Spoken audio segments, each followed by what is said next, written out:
today I thought I'm going to be reading one of my favourite authors. I think this is the last book of his I'm not read.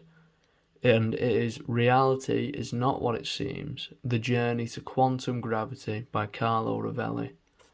So we're just going to read a bit of this today. I'm hoping we can get through the first chapter. But we aren't obviously going to be reading it all today. I'm hoping to do this chapter by chapter, video by video. So here is the first chapter. So reality is not what it seems. The journey to quantum gravity, Carlo Rovelli.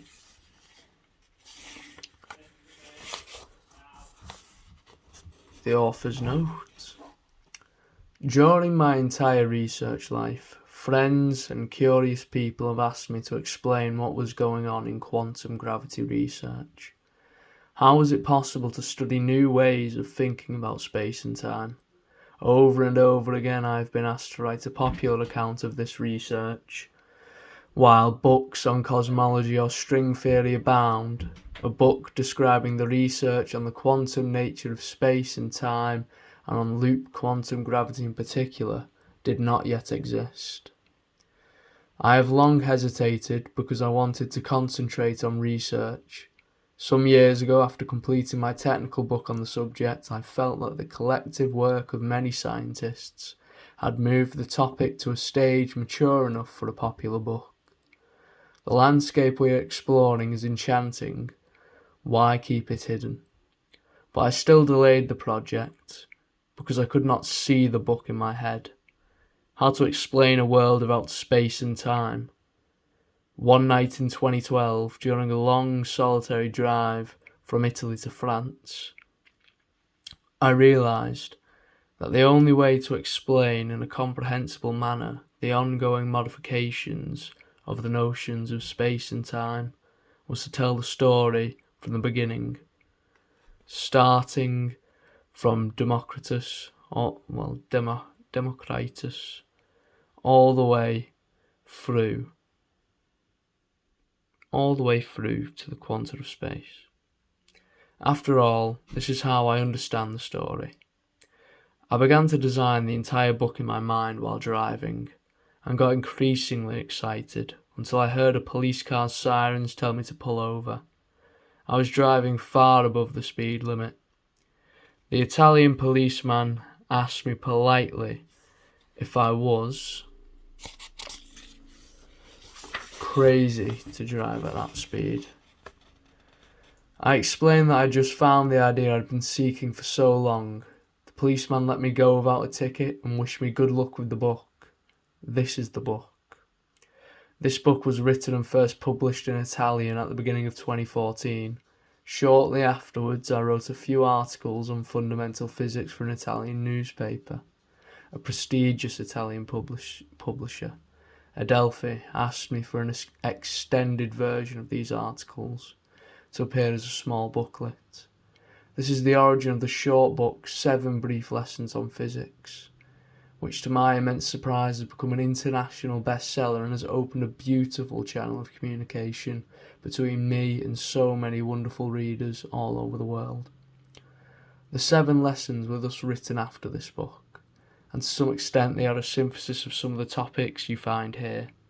If you have read 7 Brief Lessons on Physics and want to know more, to journey deeper into the strange world that book sketched, here you can find more. While the account of established physics I give here is presented from the peculiar perspective in which I understand it, it is largely uncontroversial. However, the part of this book that describes current research in quantum gravity is my own personal understanding of the state of the art.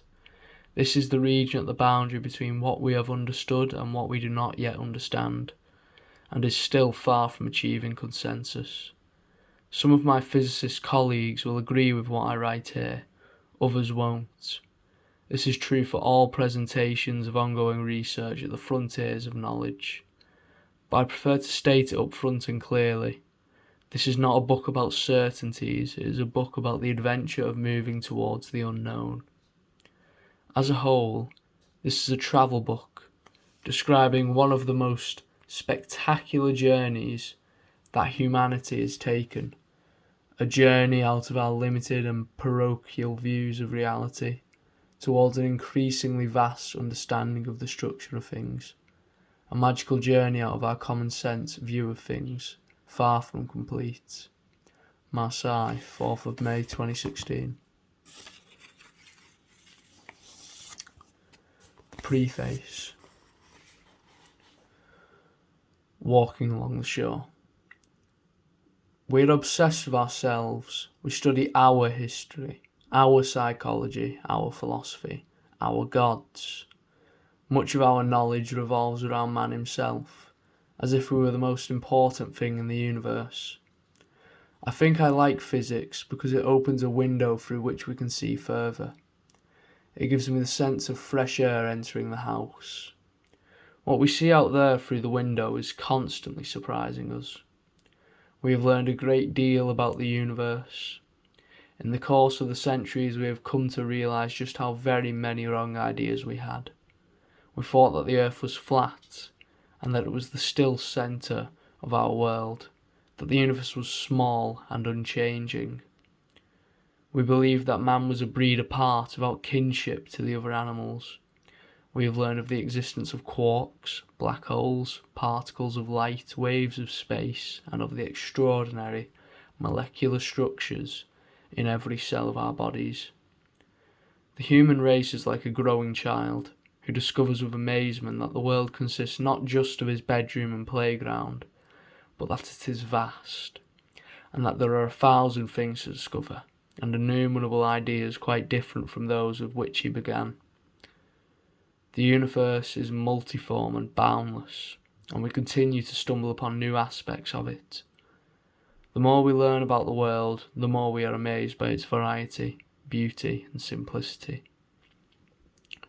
But the more we discover, the more we understand that what we don't yet know is greater than what we know.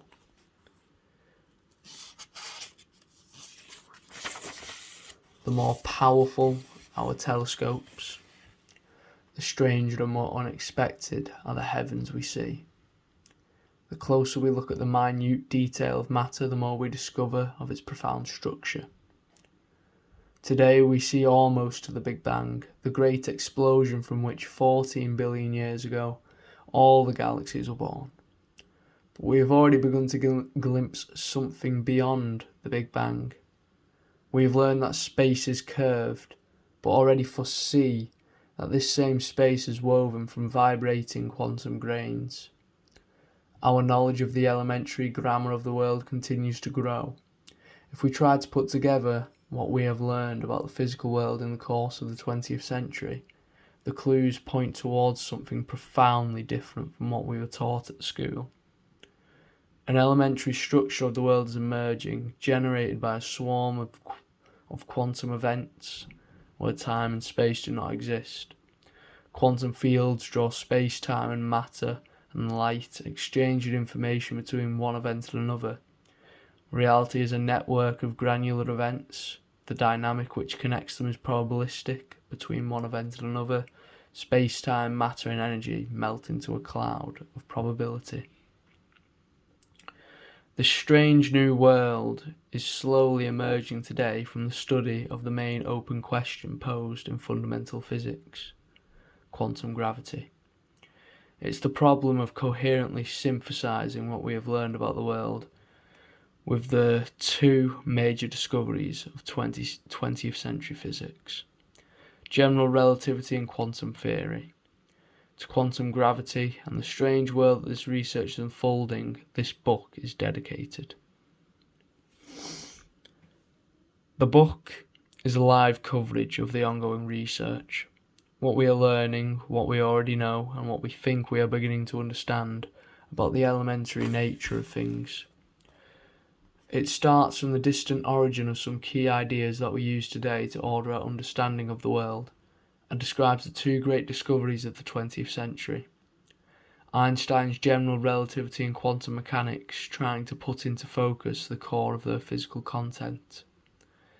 It tells of the picture of the world which is emerging today from research in quantum gravity, taking into account the latest indications given by nature, such as the confirmation of the cosmological standard model obtained from the Planck satellite, and the failure at CERN to observe the supersymmetric particles that many expected. And it discusses the consequence of these ideas: the granular structure of space, the disappearance of time at small scale, the physics of the Big Bang, the origin of black hole heat, up to the role of information in the foundation of physics. In a famous myth related by Plato in the 7th book of the Republic, some men are chained at the bottom of a dark cave and see only shadows cast upon a wall by a fire behind them. They think that this is reality. One of them frees himself, leaves the cave, and discovers the light of the sun and the wider world. At first, the light, to which his eyes are unaccustomed, stuns and confuses him. But eventually, he can see, and returns excitedly to his companions to tell them what he has seen. They find it hard to believe. We are all in the depths of a cave, chained by our ignorance, by our prejudices, and our weak senses reveal to us only shadows. If we try to see further, we are confused, we are unaccustomed. But we try. This is science. Scientific thinking explores and redraws the world, gradually offering us better and better images of it, teaching us to think in ever more effective ways. Science is a continual exploration of ways of thinking. Its strength is its visionary capacity to demolish preconceived ideas, to reveal new regions of reality, and to construct novel and more effective images of the world. This adventure rests upon the entirety of past knowledge, but at its heart is change. The world is boundless and iridescent. We want to go and see it. We are immersed in its mystery and in its beauty, and over the horizon there is unexplored territory. The incompleteness and the uncertainty of our knowledge, our precariousness suspended over the abyss of the immensity of what we don't know, does not render life meaningless. It makes it interesting and precious. I have written this book to give an account of what for me is the wonder of this adventure. I've written with a particular reader in mind, someone who knows little or nothing about today's physics but is curious to find out what we know, but also what we don't yet understand, about the elementary weave of the world, and where we are searching. And I have written it to try to communicate the breathtaking beauty of the panorama of reality which can be seen from this perspective. I've also written it for my colleagues, fellow travellers dispersed throughout the world, as well as for the young women and men with a passion for science, eager to set out on this journey for the first time. I've sought to outline the general landscape of the structure of the physical world, as seen by the double lights of relativity and of quantum physics, and to show how they can be combined. This is not only a book of divulgation or divulgation, it's also one which articulates a point of view in a field of research where the abstraction of the technical language may sometimes obscure the wide-angle vision. Science is made up of experiments, hypotheses, equations, calculations, and long discussions, but these are only tools, like the instruments of musicians. In the end, what matters in music is the music itself, and what matters in science is the understanding of the world which science provides. To understand the significance of the discovery that the Earth turns around the Sun, it is not necessary to follow Copernicus's complicated calculations. To understand the importance of the discovery that all living beings on our planet have the same ancestors, it is not necessary to follow the complex arguments of Darwin's books. Science is about reading the world from a gradually widening point of view. This book gives an account of the current state of the search for our new image of the world, as I understand it today. It is the reply that I would give to a colleague and friend asking me, "So what do you think is the true nature of things?" as we walk along the shore on a long, midsummer's evening.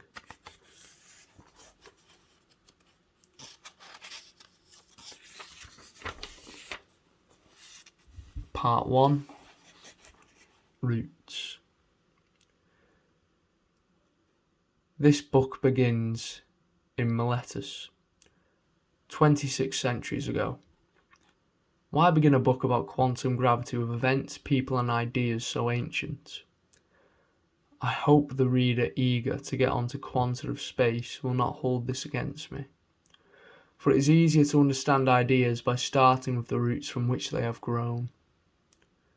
And an important number of the ideas which turned out to be effective for understanding the world originated over 2,000 years ago. If we briefly retrace their birth, they become clearer, and the later steps turn out to be simpler and natural. But there's more. Certain problems, first posed in antiquity, continue to be crucial to our understanding of the world.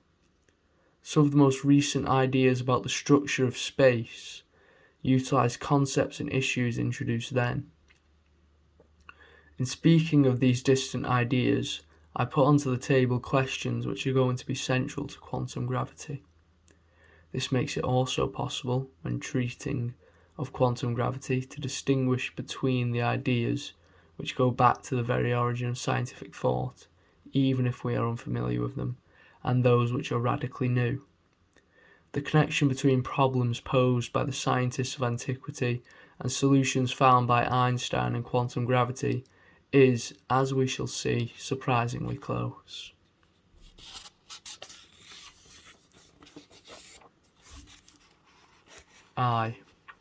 One.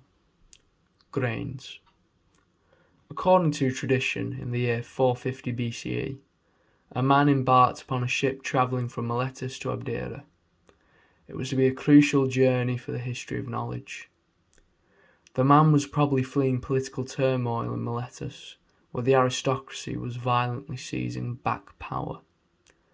Miletus had been a prosperous and flourishing Greek city, perhaps the principal city of the Greek world before the golden age of Athens and Sparta.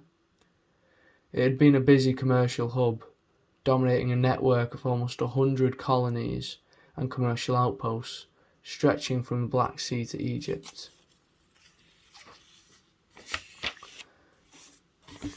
Caravans from Mesopotamia and ships from all over the Mediterranean arrived at Miletus, and ideas circulated. During the preceding century, a revolution in thinking which would prove fundamental to humanity had taken place in Miletus. A group of thinkers had reformulated the way questions were asked about the world, and the way answers were sought. The greatest of these thinkers was Anaximander. From time immemorial, sorry, it just isn't saying it. Immemorable, okay. Or at least since humanity had left written texts which have come down to us. Men had asked themselves how the world had come into being, what it was composed of, how it was ordered, and why natural phenomena occurred. For thousands of years they had given themselves answers which all resembled one another, answers which referred to elaborate stories of spirits, deities, imaginary and mythological creatures, and other similar things.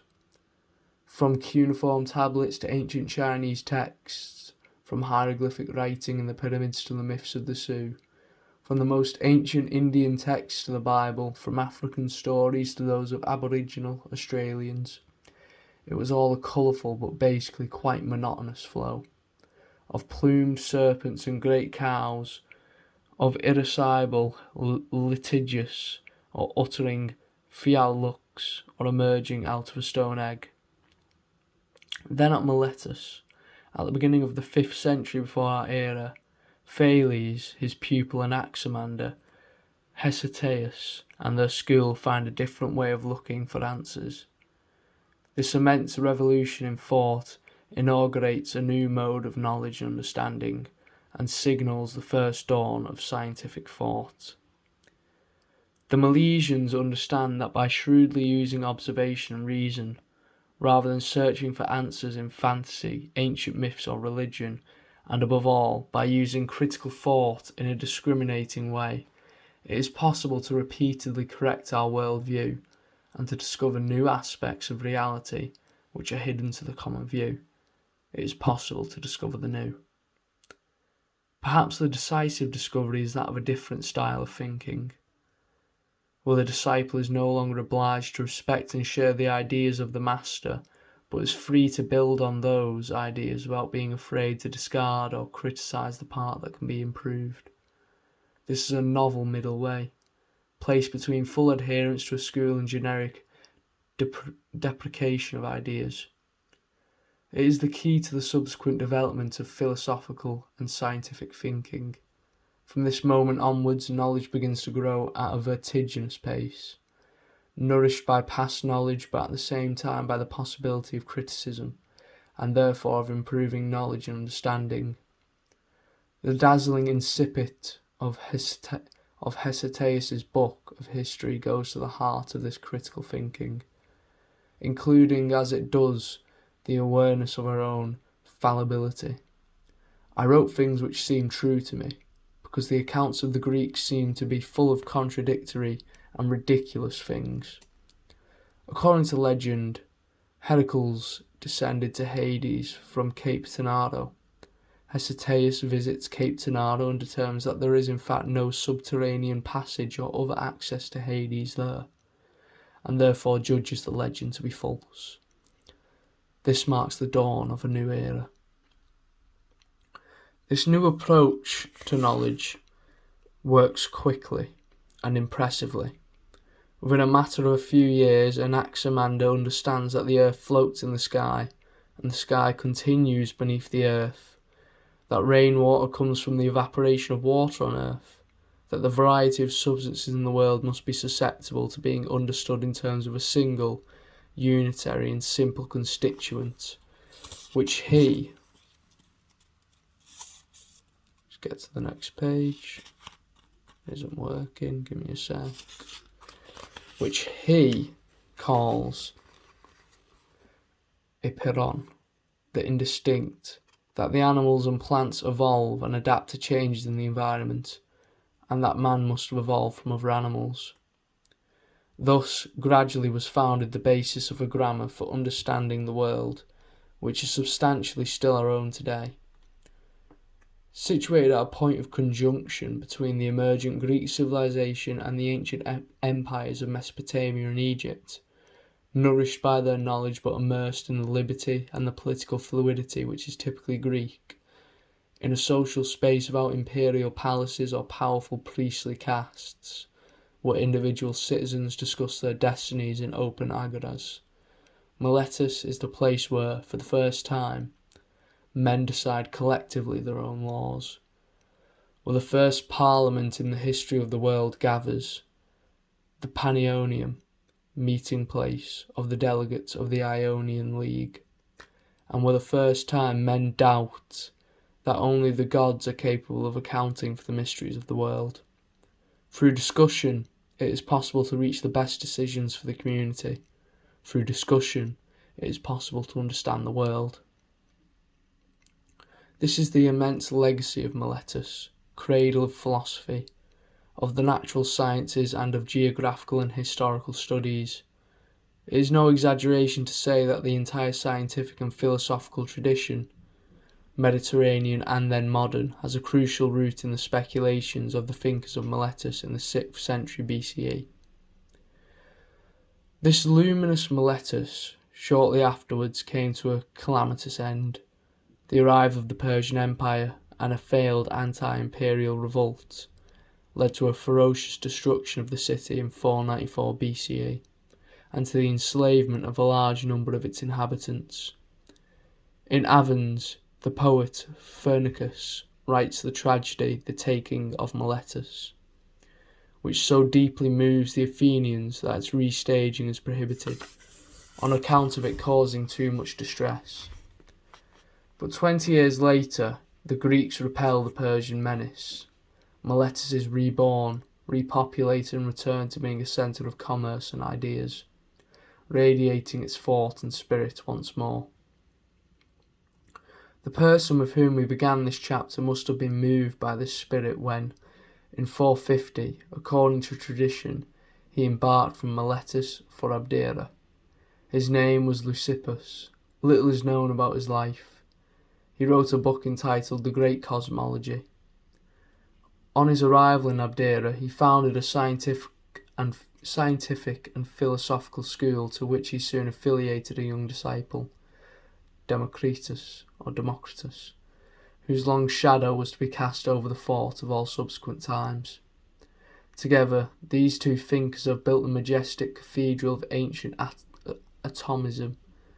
Leucippus was the teacher, Democritus, the great pupil who wrote dozens of works on every field of knowledge, and was deeply venerated in antiquity when people were familiar with these works. The most subtle of the ancients, Seneca called him. Who is there whom we can compare with him for the greatness, not merely of his genius but also of his spirit? Asked Cicero. What then had Leucippus and Democritus discovered? The Milesians had understood that the world can be comprehended using reason. They had become convinced that the variety of natural phenomena must be attributable to something simple, and had tried to understand what this something might be. They had conceived of a kind of elementary substance of which everything was made. Anaximenes, among the Milesians, had imagined this substance could compress and rarefy, thus transforming from one to another of the elements of which the world is constituted. It was a first germ of physics, rough and elementary, but in the right direction. An idea was needed, a great idea, a grand vision to grasp the hidden order of the world. Leucippus and Democritus came up with this idea. The idea of Democritus' system is extremely simple. The entire universe is made up of a boundless space in which innumerable atoms run. Space is without limits, has neither an above nor a below. It is without a centre or a boundary. Atoms have no qualities at all apart from their shape. They have no weight, no colour, no taste.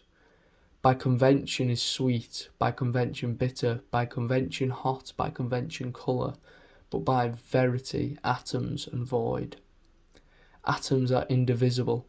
They are the elementary grains of reality, which cannot be further subdivided, and everything is made of them. They move freely in space, colliding one with another. They hook onto and push and pull each other. Similar atoms attract each other and join. This is the weave of the world. This is reality. Everything else is nothing but a byproduct, random and accidental. Of this movement and this combining of atoms, the infinite variety of the substances of which the world is made derives solely from this combining of atoms. When atoms aggregate, the only thing that matters, the only thing that exists at the elementary level is their shape, their arrangement, and the order in which they combine. Just as by combining the letters of the alphabet in different ways, we may obtain comedies or tragedies, ridiculous stories or epic poems, so elementary atoms combine to produce the world in its endless variety. The metaphor is Democritus' own. There is no finality, no purpose in this endless dance of atoms. We, just like the rest of the natural world, are one of the many products of this infinite dance. The product, that is, of an accidental combination. Nature continues to experiment with forms and structures, and we, like the animals, are the products of a selection which is random and accidental over the course of eons of time. Our life is a combination of atoms. Our thoughts are made up of thin atoms. Our dreams are the products of atoms.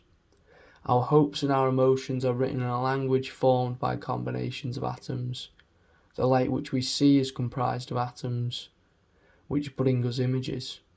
The seas are made of atoms, as are our cities and the stars. It's an immense vision, boundless, incredibly simple and incredibly powerful. one on which the knowledge of a civilization would later be built.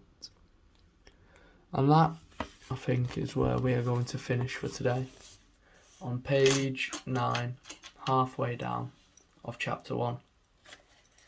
I hope you enjoyed this reading, and if you did, tune into the next video where my next video may be a different kind of video, but we will be reading more of this book shortly. So if you did enjoy the reading of this and want more, then tune into the next video. Make sure to subscribe and hit the bell so that you know when I upload it. But thank you for watching, and I hope to see you again soon.